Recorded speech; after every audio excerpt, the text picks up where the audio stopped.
Welcome to another edition of Throwing Out Some Heavy Light. My name is Byndon. I'm the chair of the board of MORE, which stands for Movement in Omaha for Race Equity. We have a special show tonight, and I'm really excited to be able to host this event so that we can talk about some of the issues that we have not addressed in our popular culture and sometimes in our popular media in the community.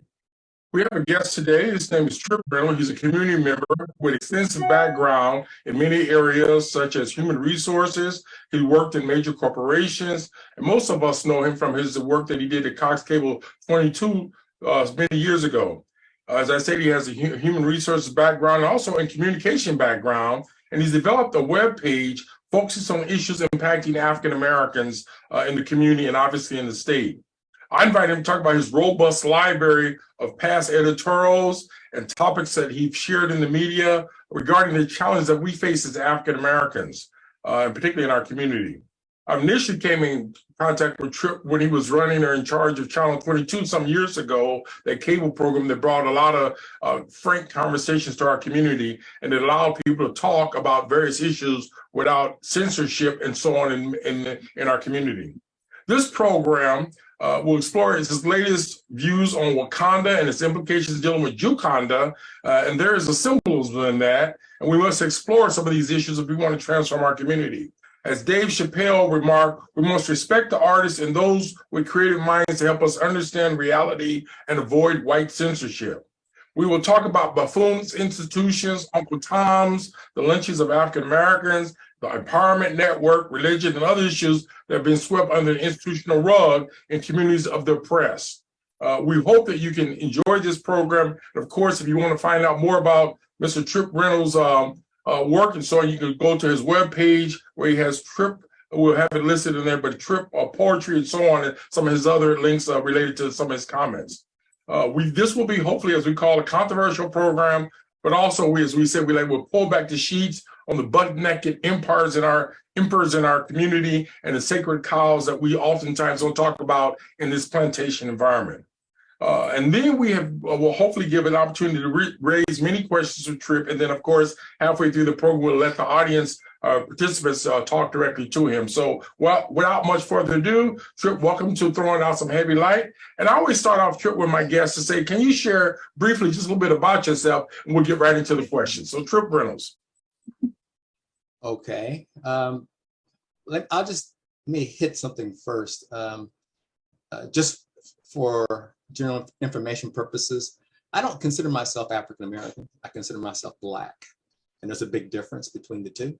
I noticed years ago when I was living in Chicago and I attended the Black Arts Festival, and there was nothing Black about it. It was all African stuff. Absent was information on what I'll call Black arts, like Sammy Davis Jr., Ella Fitzgerald. So it's not that I have something against Africa, but there's a big difference between being African, which is an entire continent, and Black, which is an entirely different persona that is native to particularly our experience here. So that's just one thing. I'm a brat of the Midwest. I'll just put it this way. I was born in St. Louis, lived there a year, then Lincoln, Nebraska for about 9 years, Lincoln, Nebraska to Wichita, Kansas to Chicago, Chicago to Dallas, Dallas to Denver, and then most recently in the last 10 years or so to Omaha. I could bring up some slides, but I'm not going to do that. But let me just kind of give you an overview. In my experience, I went from early on in my experience attending integrated schools. And then that was in Nebraska and Lincoln.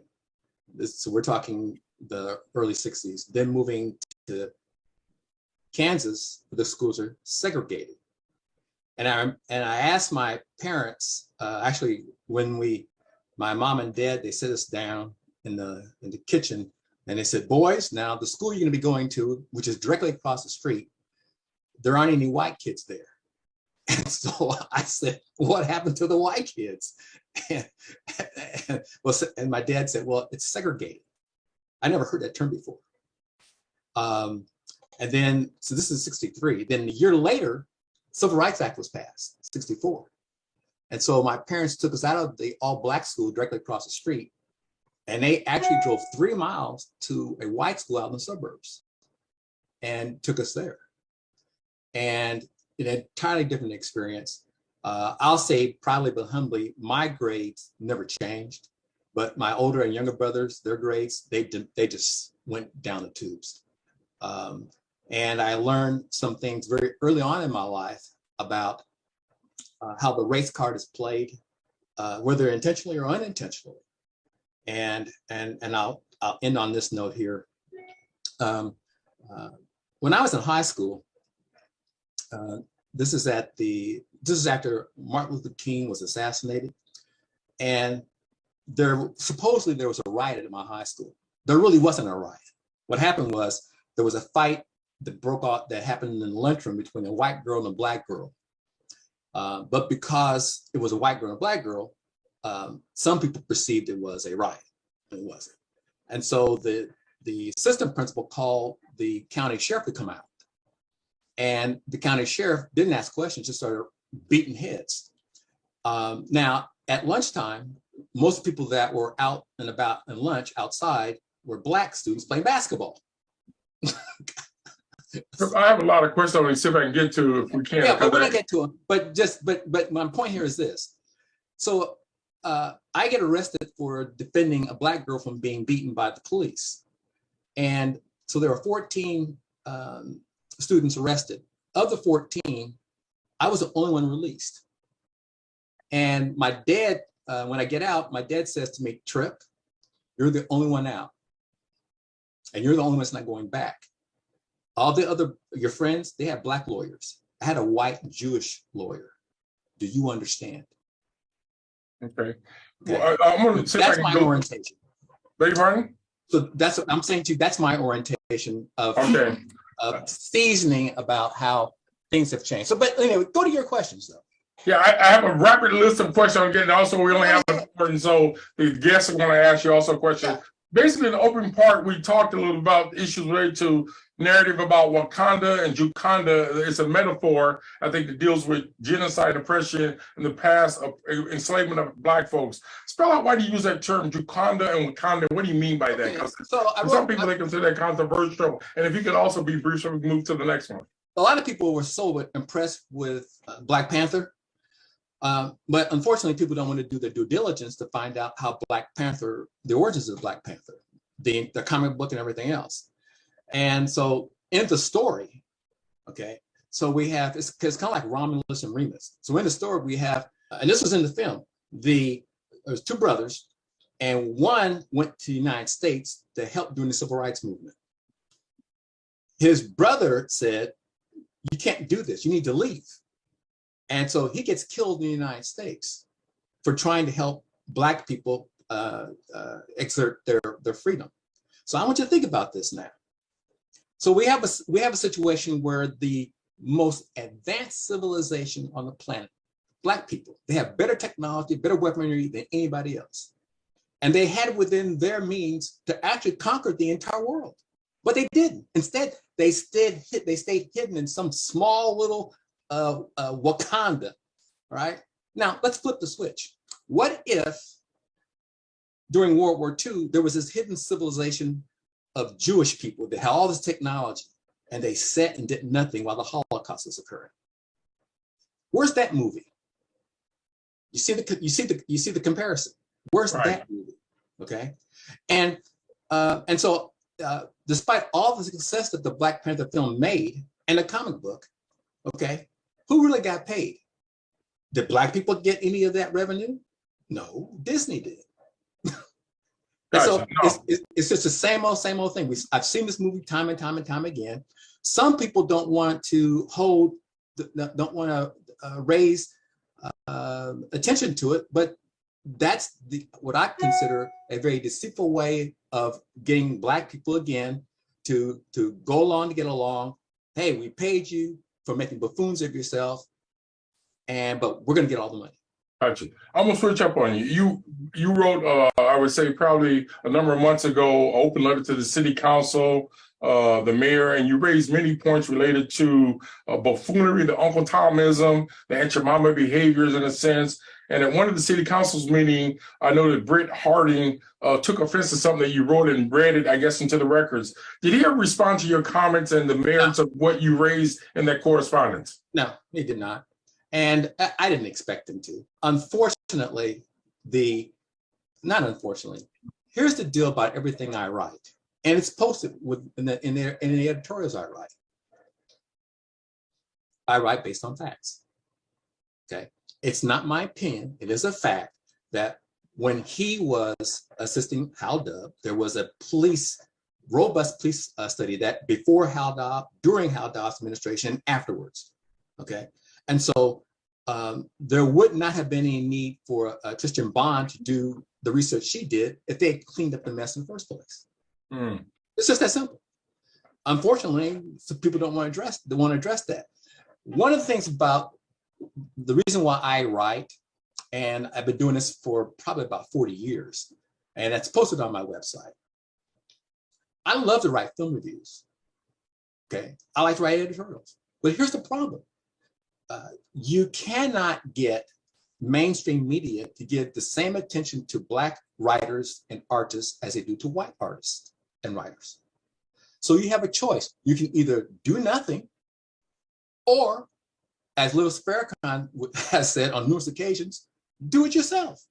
So I don't need to be validated by some white organization, because I can read and write as well as anybody else, and actually better. And statements that I make, okay, fall under the First Amendment.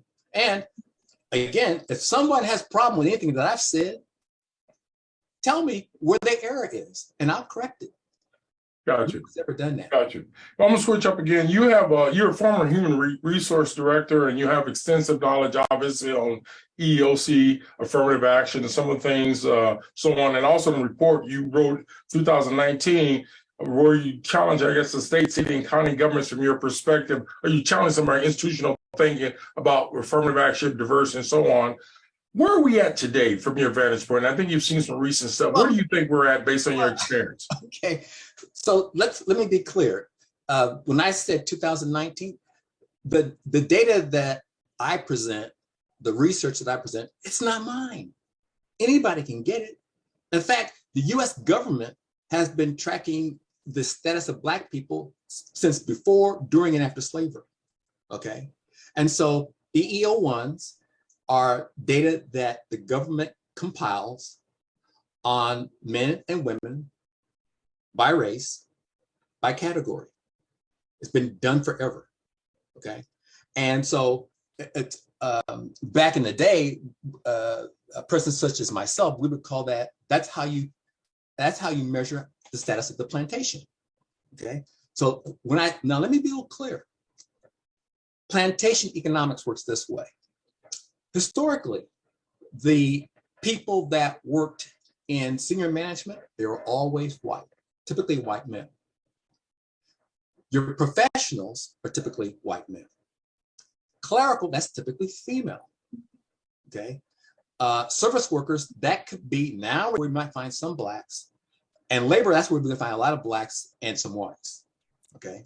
Okay. Corporations could look, they could look at a glance to see exactly where are the people that work for this organization. If people think that things have changed, okay, this is not me saying it. The public and private sector employers in Nebraska said this in the most recent data that in 2019, okay, not one Black person or Native American person or Latino person was hired in any senior level, management level positions. Okay, so who am I talking about? I'm talking about the city of Omaha. Don't blame the messenger. You wrote a blistering piece about the Empowerment Network, their annual state report that they do. You also came back, I think, had some other comments and so on. You raised, basically called it a clown show, as some call it, or maybe you didn't call it, but somebody called it that.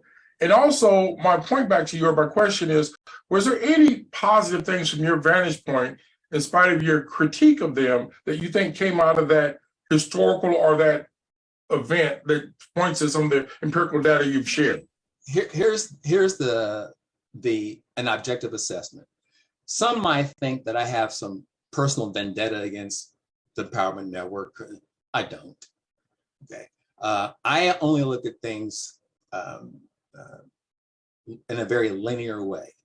Okay. Instinct versus intellect, emotion versus reason. Okay. And when someone says X and you cannot validate that because they keep moving the goalpost. Okay. The Omaha World Herald is the paper of record for Omaha.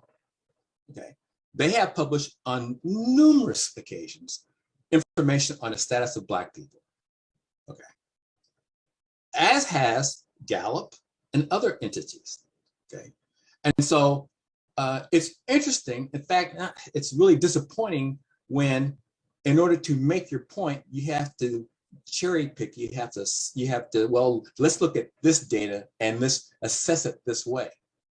Okay. The NFL, there are 30 teams and they all play by the same rules. Okay. So if the Empowerment Network or the City of Omaha, they want to say that they've done X, Y, and Z, okay, let's make sure that the litmus test is consistent throughout. Right. And therein lies the problem. Right. I got you. By the way, switching up again, you did a blistering critique of the Omaha Star, and I guess you raised some very valid points about how they can improve. From your vantage points, I suspect you've seen subsequent issues. Have there been an improvement by the publisher or the entities who produce that based on your critique? Well, it's not, okay, you used the word blistering. I look at it this way, and I've said the same thing, not just about the Star, okay, that's saying that it's Omaha World Herald. I don't pick favorites, okay?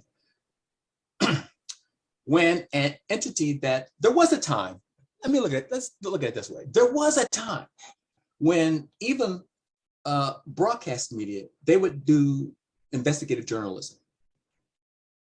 They would actually take the time to do research to make sure that your elected officials are doing what they said they're going to do. People like Edward R. Murrow, people like Walter Jacobson in Chicago, okay? When was the last time that any of the major television networks in town or the Omaha World Herald actually assessed the relationship between the City of Omaha and the Empowerment Network? Are there no other professional people of color that have expertise in all kinds of things that could benefit the entire citizenry? So right. The Omaha Star is not the issue. And let's be consistent here. The independent of me, it was the North Omaha, some kind of North Omaha organization, they did an assessment of Omaha Star and they said it was not relevant, okay? So how can you be relevant if not, I'm not saying it. My concern about the Omaha Star is that it had data on the website that was anywhere from, gosh, man, 6 months, even a year old. It's not news. As I said in my editorial, Black people have every right to expect a certain sense of professionalism, just like white people. Right, right. And obviously you look at some of these entities, they don't have it. Yeah. You on your website, you have extensive data and information statistics. I know sometimes that's hard to get racial data in apartheid systems for people who hide data. Are there other entities in the Black community or other repository of information that has similar data that you're aware of that people can look at to see how well we're doing or not well we're doing, or how good we're doing? Well, it's really easy. Ajama, it's really easy because, this is not a negative assessment of white people or Black people, but we're in an information age. If you want to find out right now, anyone wants to find out right now, the EO1s for Wichita, Kansas, go to EO.gov, do Kansas. Equal opportunity numbers data is what you're talking about, racial data. Yeah, racial data. Okay. I mean, but as I mentioned before, you can go Pew Research, Gallup. I mean, there's so gosh, UNO, they do their own independent studies. A lot of organizations, public and private sector, are compiling data and they publish it all the time. Okay, the CDC. Okay, it's an indictment. So, Trip, my question is everybody local who's doing it? That's what I'm asking. Anybody local that you're aware of who has similar data? Well, Gallup is local. UNO is local. They do it. Okay, and they have racial data out there. Yeah. Okay. Okay. In fact, okay. You have to kind of chuckle at this. And the Empowerment Network, they partnered with, I think it's UNO, and their 2019 study. And so, and there's a disclaimer saying that this information is proprietary, cannot be used without prior written consent from the Empowerment Network, or so forth and so on. Well, okay, all right, but here's the deal. Last time I checked, UNO is a public sector entity. Okay. All right, so they could have to show stuff up. They're using taxpayer dollars. That makes sense. So you can get that information, like it or not, through the Freedom of Information request. So unless, again, if I'm wrong, tell me. Well, they're using composite stuff. They're not using people's names and so on. Switching up again, I know that you talk, two things come to mind in our community. The two strongest are known entities that deal with race issues outside of Latino, the Midlands, in terms of South Omaha, is the NAACP and the Urban League. How do they rank in the scope of your work? What kind of collaborations have you done with them? And do you interact with those entities at any level? No, and let me give you kind of a background here. I had been in Denver for 16 years, also Dallas and Chicago, and in an HR capacity. So now in HR capacity, that means me working as a manager of employment, a director of HR, VP of HR, okay? And in every instance, and this is Chicago, Dallas, and Denver, because we were an EEO employer, we had to convey that we are being sensitive to EOC requirements, right? That meant working with organizations such as NAACP and also the Urban League.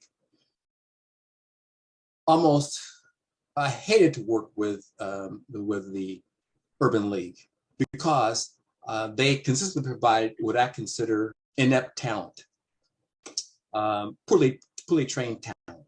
Are you talking about national, another place, or Omaha? I'm lost here. I'm talking around the U.S. I'm being very specific here. I'm talking about Dallas, Denver, and Chicago. What about Omaha? Okay. So when I get to Omaha, okay, this is about 2007 or so, the Urban League position director was open. So I said to my dad, "Hey, Dad, I could probably clean them up because I know exactly why employers, white owned and controlled employers, don't like to use the Urban League. Because again, I'm the HR guy that hires people, right? Because I know how poorly they're trained, and they're not trained to actually do the work, the actual work that the employer requires. And I'm talking about high-tech environments. Nobody cares about service workers, and no one wants to train people to work. I'm just telling you, they don't want to train. Employers don't want to train. They can put up this facade, but I'm just telling you the real deal. Someone who did not have any experience whatsoever in actually hiring a diversity of employees. The former police chief, Warren, he got hired. And my dad said to me, "Well, Trip, you know, his sister's on board." Okay. And that's what Omaha does. That's what Omaha does. Okay. And so when you look at the Urban League, okay, when you look at the NAACP, particularly in the last 15, 20 years, ask yourself independently, just very objectively, what's changed in terms of the social economic status of Black people? What has changed? What have they actually done? Okay. So don't pick on me. Okay. I'm just asking. Okay. So we elect a Black president. The wage gap between Black and white people increase, stay the same, or decrease during Obama's presidency. That's working with the Urban League and NAACP. Did it? What happened? Well, and those are the questions we should be asking all the time. We got about 5 minutes before we open up to the audience. I'm asking two last questions if I can. But it actually got worse. That's what happened. Okay, now go ahead. If you had a magic wand in light of your writing, your skill set, who you are, and so on, what do you wish for the African American community? What is it something you think we should be about from your vantage point? Now, if you could be brief, because I want to get you one last before we open it up to the audience. Yeah, and my answer is real simple. Integration without ownership means nothing. If you don't own it, integration is pointless. And Black people need to own property. They need to own businesses. Looking to be integrated into white society is ridiculous. It's just ridiculous. That's not, when you look at it historically, okay, every time that occurs, name a huge Black business that's very successful. Motown. Motown's not Black owned anymore. Soft Sheen, it's not Black owned anymore. Okay, that's what happens. Integration without ownership means nothing. Got you. We're going to open up, but any last comments you want to share before we open up to the participants? Anything else? Anything else you want to share? No, I'll respond to whatever questions anyone might have. Good. Folks, we have pretty much at this point, what I do normally is I provide a series of questions and engage the guest rather, on a number of issues. Then we open it up to the audience to see if they have to say. Cynthia, since they asked us to clarify a little bit more, I guess, the meaning of Wakanda and Jukanda. You alluded to it briefly, but can you really succinct, shot why Jukanda and Wakanda, the contrast, what that really means? A little bit different angle. The Black Panther story was created by a Jewish man, Stan Lee. Okay. Now, it wasn't necessarily a parody of the actual Black Panther organization, but it just so happens the character is called the Black Panther. And the Black Panther represents a technologically advanced society.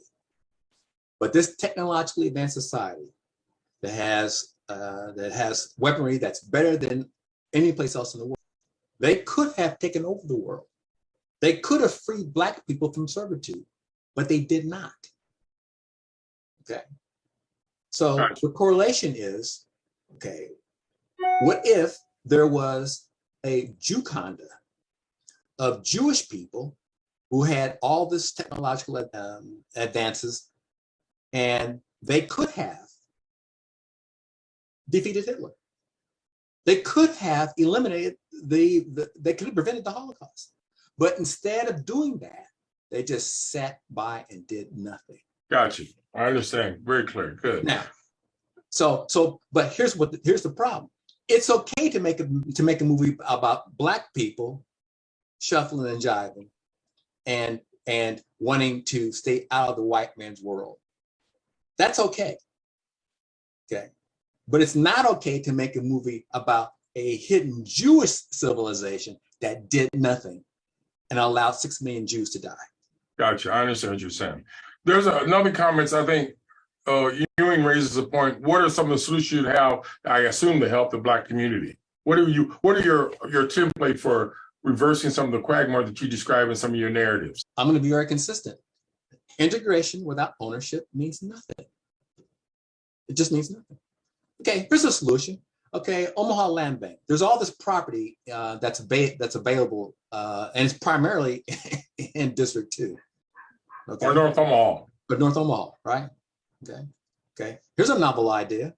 Why don't Black homeowners in North Omaha form an LLC?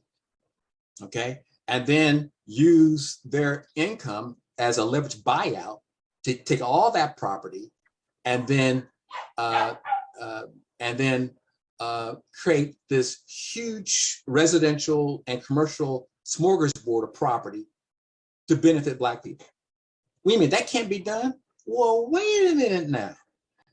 Didn't the city of Omaha to build I-75 right through the heart of North Omaha do eminent domain and did exactly the same thing?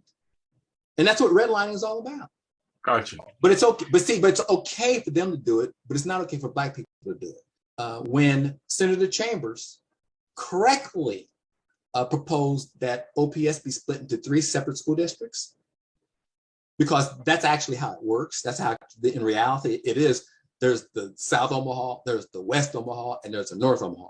Okay. Julian Bond called my dad, and he asked my dad not to support Senator Chambers because in the move to split up OPS.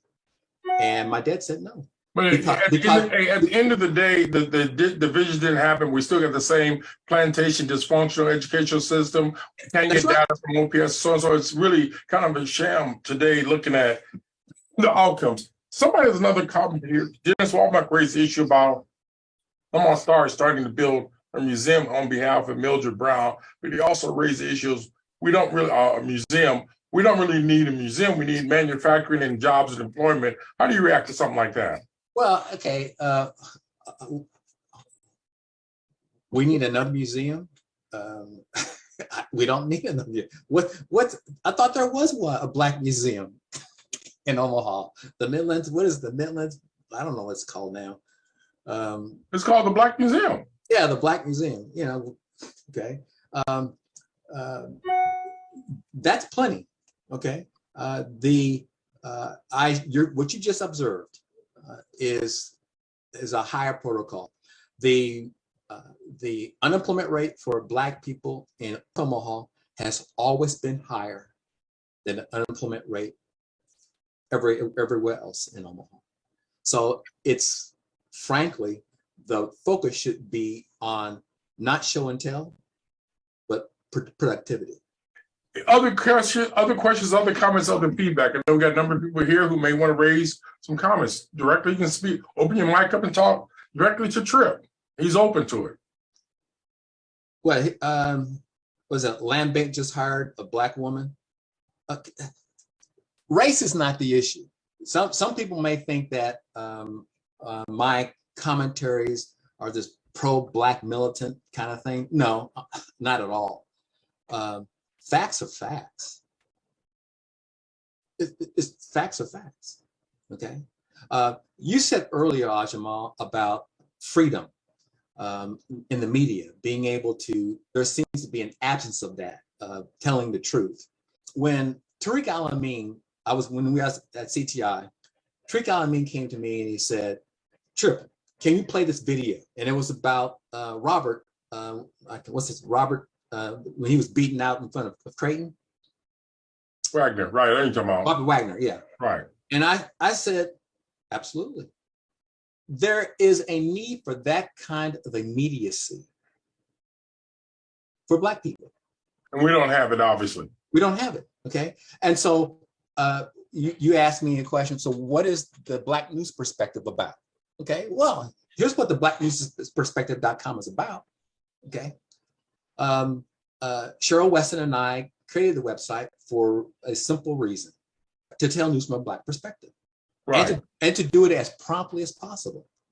And so, for example, the thing that's going on now with a 14-year-old, I don't know what the deal is now. Is it manslaughter? I don't know. But whatever it is, there should be a method for Black people in Omaha to be able to address their concerns as promptly as possible.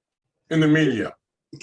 Here's what we know at this point. In the absence of a coordinated effort from the Omaha Star, which I proposed, but they ignored, they didn't want to do it, and some radio entities in Omaha, there could be a vibrancy that was lost when the city of Omaha and Cox Communications shut down community telecast. Mm-hmm. Okay. Some people said, well, John Houston said in the Reader, he said, well, the family business community telecast. And I told John, it's not a family business at all. Never was. Okay. Okay. Here is the specifics about and the reason why Omaha really should be ashamed of itself. In the United States, typically a community access channel is going to get less than 5% of the cable subscribers' audience. But community telecast, because we were very robust in our programming, we were getting anywhere from 12 to 22% of Cox's audience. Okay, that's phenomenal. Okay. So why do they cut it out then? Well, Tom Mumgard said, "Well, Trip, you had, people are tired of the programming you had on there. Who's this top guy you talking about? This Tom Mongard? Mongard, deputy city attorney. Got you. So I'm in the city. Okay, so the city had a role in getting rid of the channel. Absolutely. Okay, and so here's the deal. Community telecast, we had no authority who could be on the air, period. We released the time on a first come, first served basis. About 25% of our content was religious. Another 25% was approximately Latino. Another 25% was just all over the board, okay? But we had a program called Senator Ernie Chambers that people didn't like. Certain people didn't like, okay? For example, when Lee Terry said to me, Trip, can a white guy have a program on your channel? And I looked, and he was congressman at that point. I said, like, I'm going to tell a white man who's a U.S. congressman that he can't have a program. Come on, man. Okay. And Jim Esch or Susan Smith. Okay. So in other words, you're open to all these different personalities, but they did also reciprocate back to Black folks. Yeah, yeah. That's what you want. You want that. Okay. It's unfortunate that people who ultimately make the decisions, they don't practice the egalitarian principles they preach. And so I go back to the city of Omaha. Okay. I go back to Douglas County. I go back. Well, all of these entities are like that. You know, they're racist, they elitist, they lack the lack of participation. By the way, I've said many times, this city's 33% or more, 35 people of color, but you would never know that going to City Hall, county government, state government, so on. I'm gonna switch up real quick and ask you, I saw that Irv Ewing, he raised the issue, it's officially called the Great Plains Black History Museum. I just call it the Black Museum. Yeah. Yeah. You know, where we just referred to, but he gave the official title of that because, again, I misspoke and just called it the Black Museum, and it's got a long official title that we need to acknowledge, okay? Why do things still look the same? Right, or why do the demographics look like they do? Okay, good. Fair game, fair question. And again, who can answer that? I mean, we got a lot of quiet folks on the set. Other feedback, other reactions. Trip is in the house. Trip Reynolds here throwing out some heavy light. Other feedback. Some have said that I have a negative viewpoint of religion, particularly, you know, Black ministers and such. I don't. I have a problem with hypocrisy. People will say one thing and do something else. Oh, wait, the way you said that, are you just saying in a cryptic way that Black religious people or religious folks who are Black are hypocrites? Is that what you're basically saying? I'll say it again. I have a problem with hypocrisy. I don't care who it is, whether you're Black or white. I have a problem with hypocrisy, okay? Let's switch gears here for a second, okay? This is what I mean by hypocrisy. So I'm HR director, I'm actually VP of HR for a credit union in Denver. And an employee was out of balance. The employee had been warned on numerous occasions if she or he was out of balance again, they're at risk for being terminated, okay?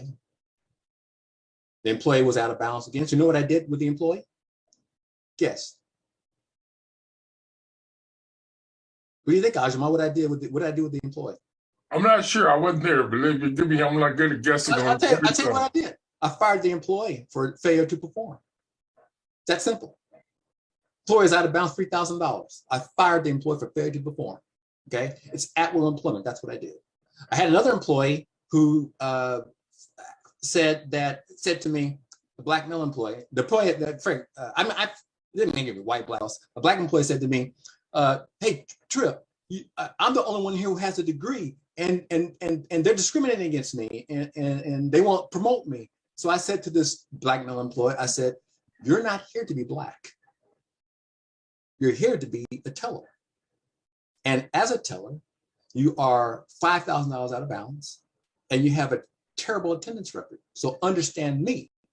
If there's any merit to your concerns about discrimination, I'll act on those. Make no mistake. But you're not here to be Black. You're here to do the job, and you're not doing the job. So if you come to work late, I'm going to terminate you. If you're out of balance again, I'm going to terminate you. Do you understand me?" Trip, he goes, "Trip, you don't understand." No, do you understand me? Okay, now watch how this relates to John Ewing. So John Ewing was out of balance. That's what it was. Millions and millions and millions of dollars. Okay, do you really think that an employee working at Walmart who's out of balance would be given, well, you know, that say the employee, she or he, they mistakenly put the wrong code into the cash register. And that's why the amount was coming up incorrect. Okay? No. Okay? So let's play fair. Well, I know it's a little bit more to the story just from what I read, but we can come back to it a little bit later. I'm going to switch up. Somebody's got something here. They talked about the land bank was fired. The last one was by unanimous vote. I know we just recently, the woman who was hired working for the Chamber of Commerce, who's African-American, disappeared after 11 months. There was a report about that. Again, she was more of a director of diversity. Again, the news media played that a little bit different. I haven't heard a lot of outcry from the community of color who, again, supported her maybe employment, but you're arguing a different point that someone has to do not with just race, but people have been competent, and we sometimes hide behind race the way you alluded to, instead of just holding ourselves feet to the fire like we do anyone else. But the other people would argue there are many white folks who are incompetent. I saw many of them in county and city government, and again, there are many people I've written to in the public schools who will not respond to my letters or basic grammatical, simple letters that says, this is the question, answer this question, they won't do it. So I'm a little kind of convoluted. I want to be careful that we're not picking on Black folks only here. Yeah, and I agree with you. I agree with you, which is why you'll find in my editorials that I don't play favorites. For example, when Governor Ricketts was preparing this task force for trade, international trade, no one on his task force was a person of color. And he's going to try to do trade in places like Southeast Asia. Nebraska received a lot of Southeast Asians from during in the 70s from Vietnam. My guess is that people who still have relatives in Vietnam that are in Nebraska probably have a greater affinity and language skills to talking with someone who is in Southeast Asia. Right. But no, my criticisms, if you will, of the Chamber's former president CEO is no different than my assessment of Ricketts.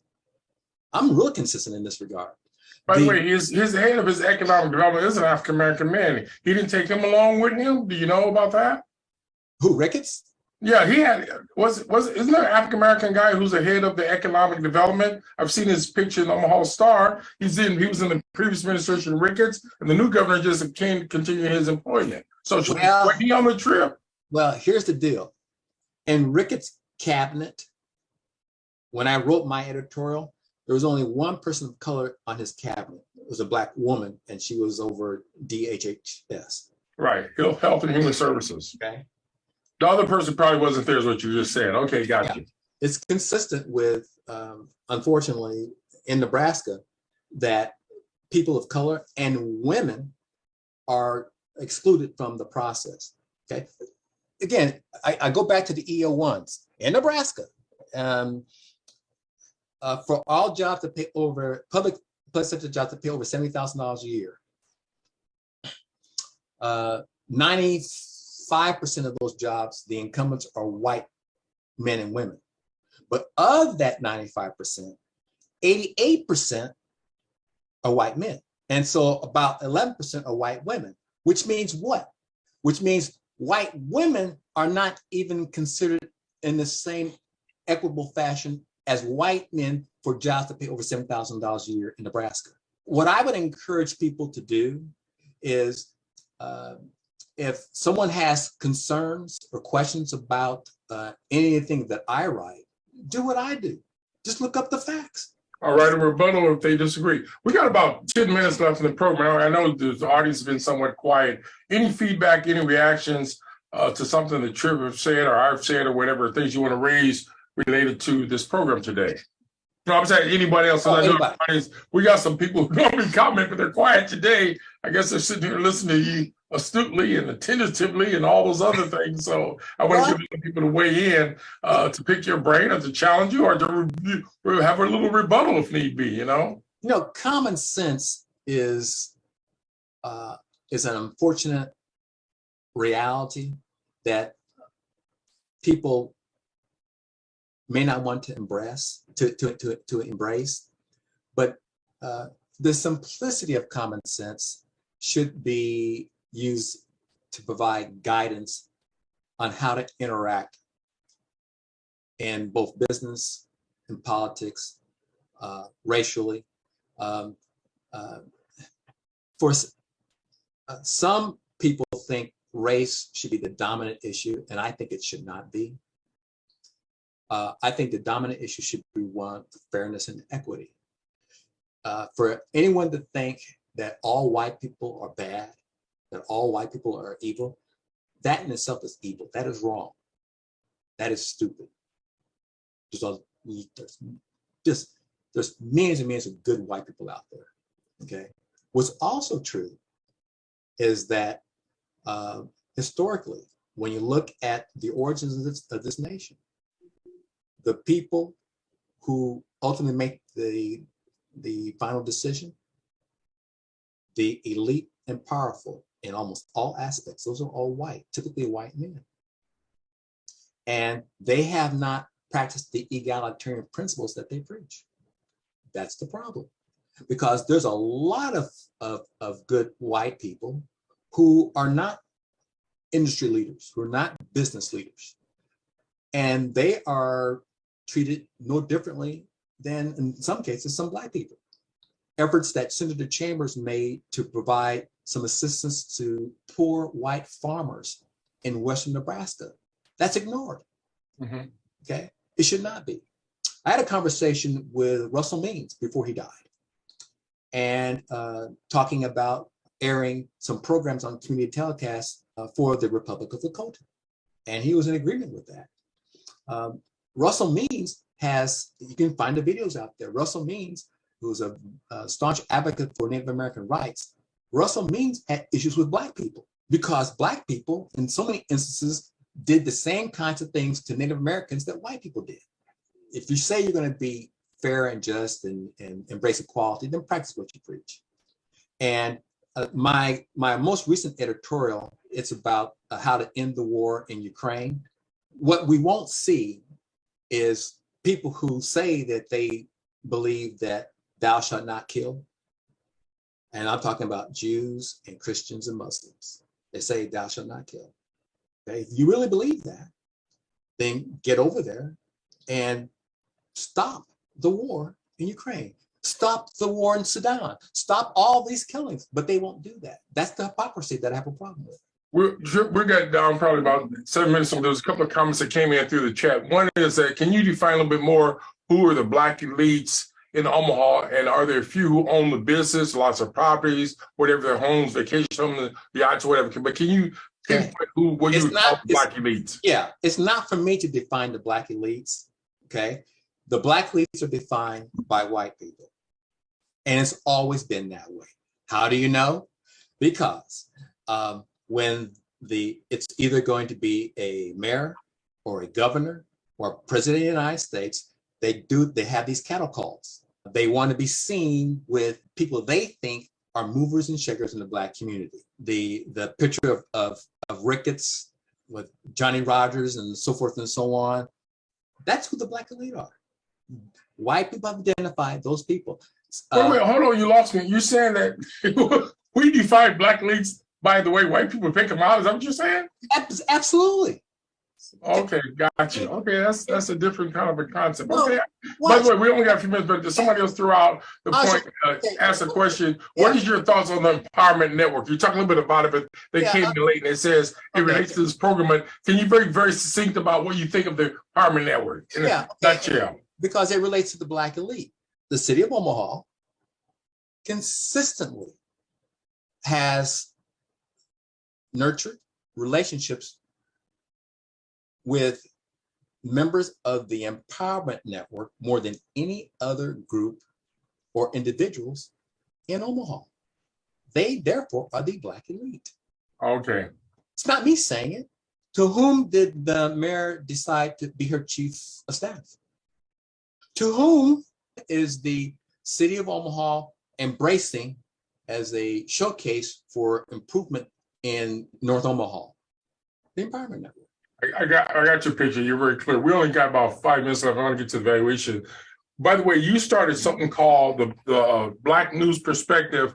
Really briefly, what is that about? You're doing that. What does that mean, and how can somebody hook up with you on that program? Simply put, there should be an outlet for Black people to showcase what's good or what's bad or what's ugly.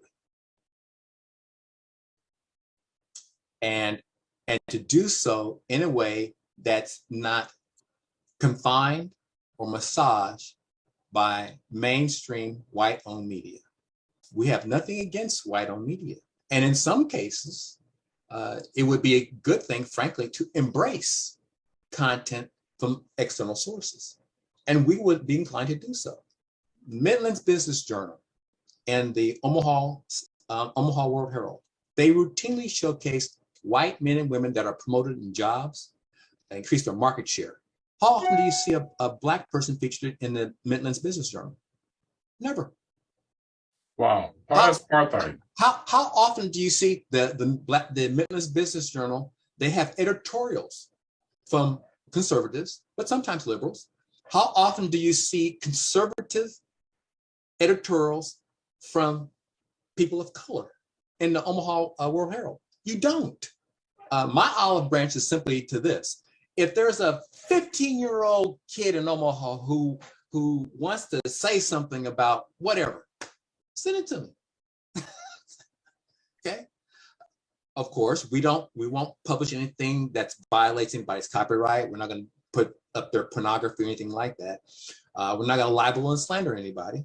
But there should be a way for any person of color, really, to be able to say, this is what's good, or this is what's bad, and this is what's really ugly. And that's what we want to do. Good. Trip, we're down to the last minute or so, but if somebody want to catch up with your contact you, how would they best catch up or contact you, or in terms of your website or whatever, how would they catch up with you? But just use Trip at theblacknewsperspective.com. Very direct. Trip at theblacknewsperspective.com. And at any time, if somebody wants to respond to any of my editorials at trippoetry.com, it's trip.reynolds@yahoo.com. I am not social advocate. Some may think that I am, but I'm not. What I am is a person who believes in facts. I'm a person who believes in the truth. I'm a person who does not like to see someone when there's clear evidence that to assail that person is really inappropriate and it's deceitful. Good. Well, Trip, we're down to the last minute. I really thank you for being on the program today, the feedback you provided, and hopefully we'll get a chance to repeat and talk about some of these issues down the road. But really appreciate you being here today. For our participants today, we have an evaluation form you can fill out. And also we are looking to get people who can provide feedback to some of our survey questions, and we're looking to find people who might volunteer, give us suggestions for future programs. So feel free to catch up with us at some point, go to our website, and again, let us know if you want to play a little bit more of an active role in the things we do with moving Omaha for race equity in Omaha here. So appreciate you being here today. As we always end our program, may the force be with you, and Baroko.